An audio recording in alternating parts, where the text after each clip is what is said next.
Here in the city of Falls Church, street sweepers are an important part of the city's pollution control plan. Street cleaning helps reduce trash and other pollutants from entering our storm sewer drains and waterways.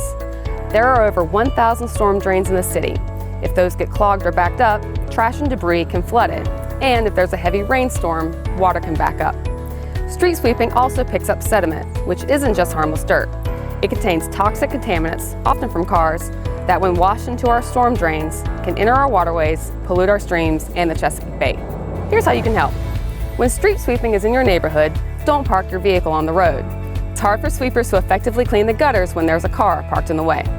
Make sure your curb is clear of other items, like your trash and recycling cart. You can also help by regularly sweeping your own gutter of dirt and debris. Just make sure you dump the residue into your trash can and not with your yard waste, and definitely not down a storm drain. The city annually collects around 250 tons of debris from the 5 or 6 sweep cycles every year. Visit www.fallschurchva.gov/sweep to learn more about street sweeping and to find out when they'll be in your neighborhood.